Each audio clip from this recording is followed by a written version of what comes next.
Assalamualaikum warahmatullahi wabarakatuh. Perkenalkan, saya Rayyan Aryan Yusuf Wicaksono dengan NIM 21050754002, kelas S1 Teknik Mesin A, Universitas Negeri Surabaya. Oke. Di sini saya akan mempresentasikan tentang meteorologi oleh dosen yang diampu oleh Ibu Tri Hartutu Ningsih, ST, MT. Oke. Topik pembahasan pada presentasi kali ini yaitu definisi meteorologi, manfaat meteorologi, dan juga peranan meteorologi.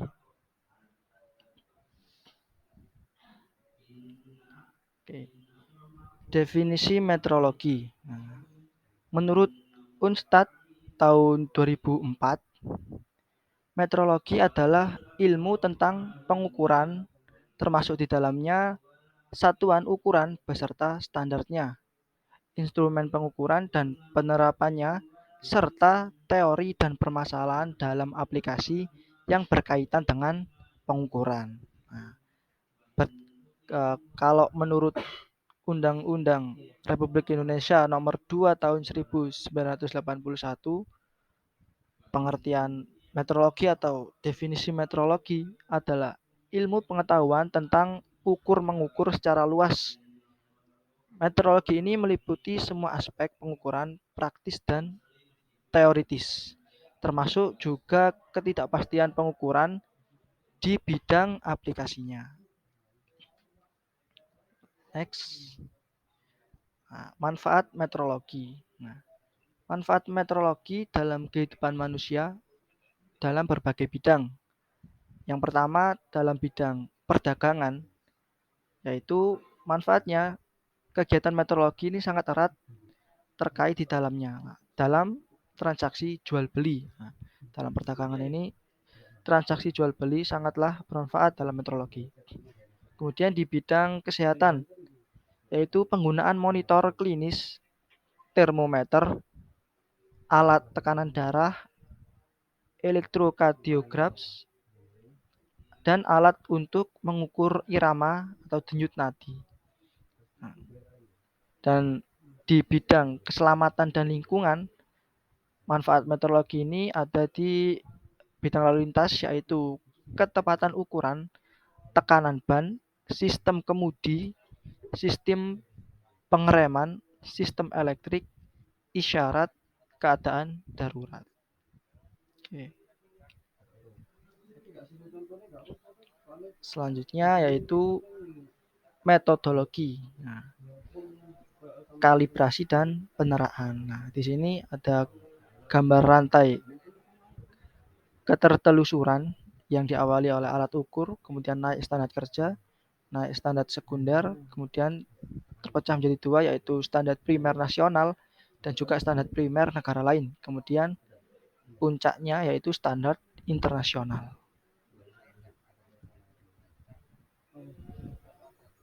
Lanjut. Apa sih kalibrasi itu?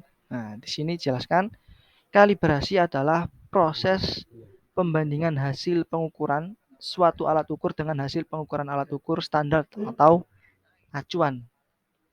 Di sini ada tiga alasan penting mengapa sebuah alat ukur perlu dikalibrasi. Yang pertama yaitu untuk memastikan bahwa penunjukan alat tersebut sesuai dengan hasil pengukuran lain. Kemudian yang kedua yaitu untuk menentukan akurasi penunjukan alat. Dan yang ketiga untuk mengetahui keandalan alat, yaitu bahwa alat tersebut dapat dipercayai. Selanjutnya yaitu peneraan. Di sini ada gambar peneraan, yaitu pertama ada tanda jaminan. Gambarnya seperti ini, kemudian tanda terasah, ada lambang nomor 13-nya, dan juga ada tanda tera batal. Apa sih penera itu? Jadi menera adalah hal menandai dengan tanda tera, tera sah atau tanda tera batal, atau memberikan keterangan-keterangan tertulis yang bertanda tera sah atau tanda tera batal. Hal ini dilakukan oleh pegawai-pegawai yang berhak untuk melakukannya berdasarkan pengujian yang dijalankan atas alat-alat ukur, alat-alat akar, timbang, dan perlengkapannya. Selanjutnya yaitu otoritas metrologi. Nah, otoritas metrologi ini terbagi dalam 3 bidang. Yang pertama yaitu bidang metrologi ilmiah. Bidang metrologi ilmiah ini kebenaran ilmiah menjadi tanggung jawab pusat penelitian kalibrasi, instrumentasi, dan metrologi Lembaga Ilmu Pengetahuan Indonesia, yaitu Puslit, KIM, LIPI.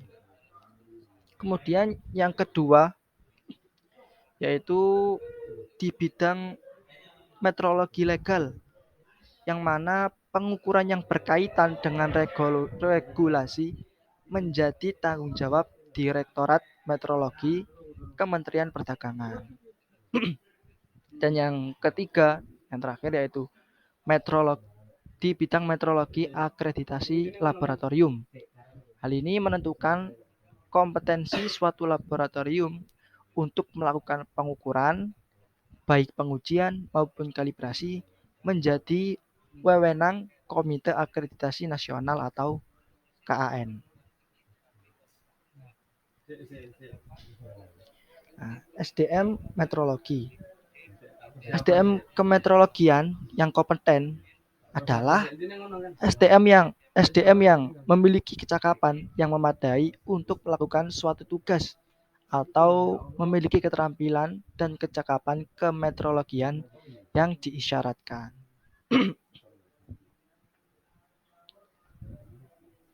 Lanjut. Nah, sesuai dengan tujuan analisis yang ingin mengevaluasi dan menganalisis GAP, pelaksanaan pelayanan tera atau tera ulang UTTP di pasar tradisional, maka analisis ini diharapkan memperoleh gambaran-gambaran mengenai yang pertama yaitu jumlah UTTP, yaitu jumlah alat-alat ukur, takar, timbang, dan perlengkapannya, khususnya timbangan meja dan timbangan pegas di pasar tradisional.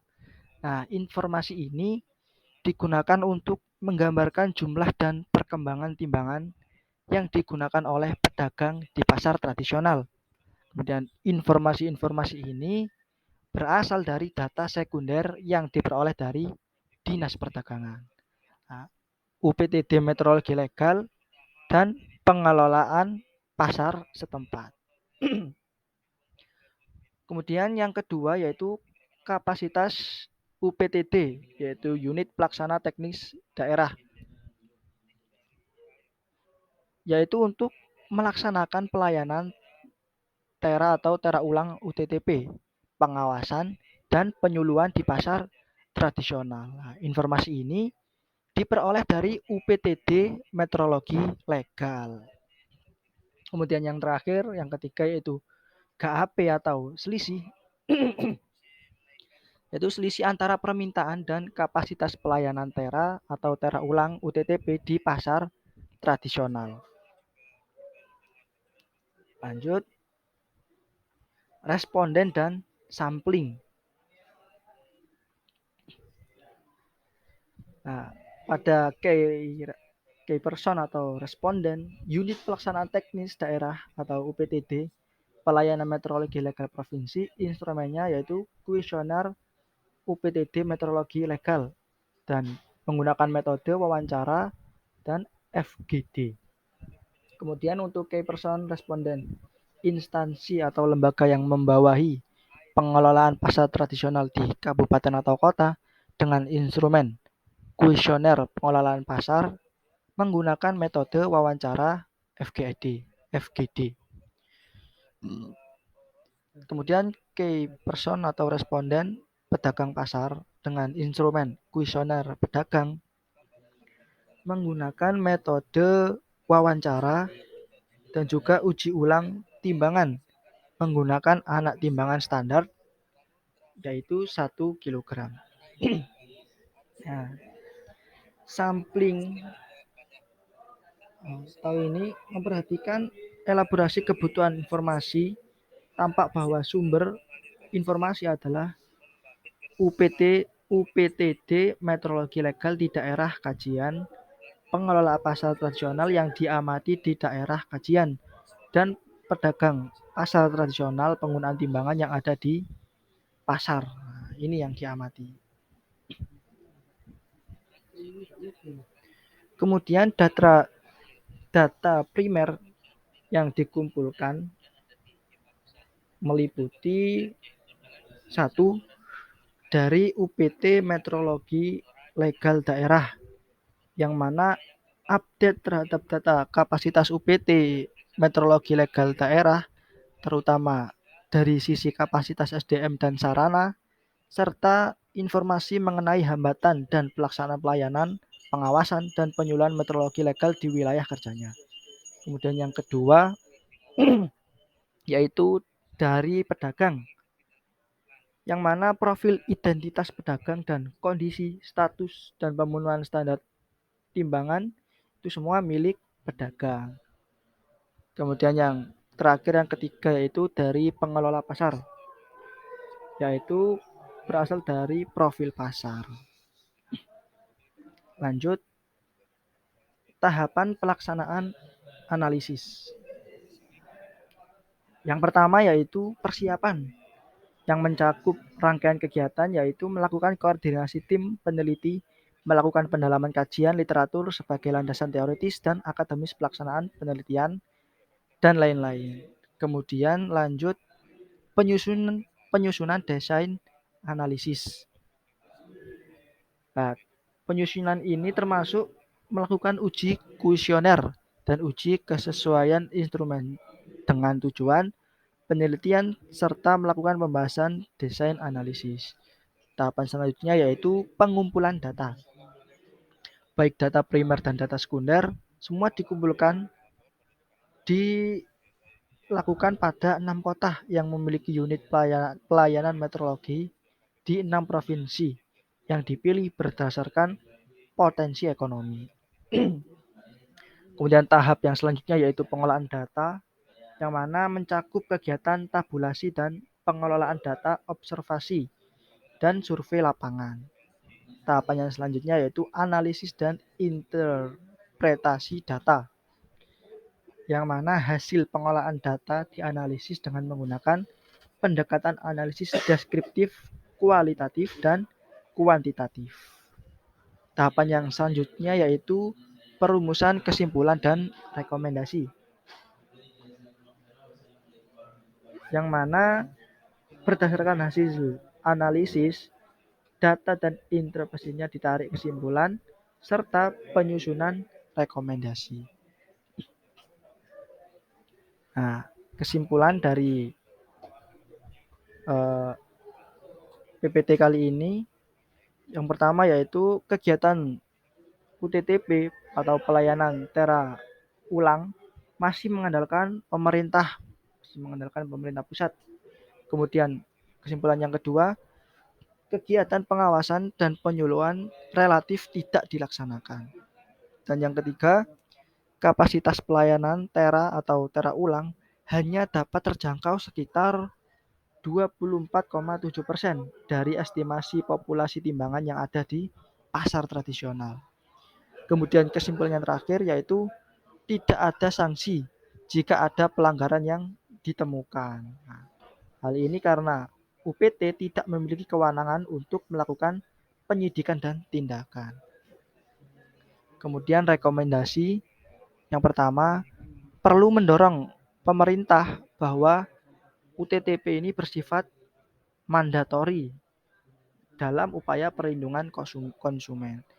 Kemudian yang kedua, meningkatkan koordinasi antara pemerintah provinsi dengan kabupaten atau kota dalam kegiatan pelayanan tera ulang dan mendorong terbentuknya UPT dan UPTD. Rekomendasi yang ketiga yaitu diperlukan upaya untuk meningkatkan kapasitas pelayanan tera atau tera ulang agar dapat menjangkau seluruh populasi timbangan yang ada di pasar tradisional. Kemudian yang keempat, perlu ada penegakan aturan dalam penerapan sanksi terhadap pelanggaran yang merugikan konsumen.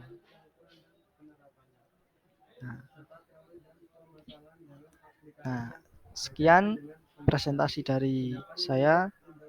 Apabila ada kurangnya, ada salahnya, saya minta maaf yang sebesar-besarnya. Terima kasih. Wassalamualaikum warahmatullahi wabarakatuh.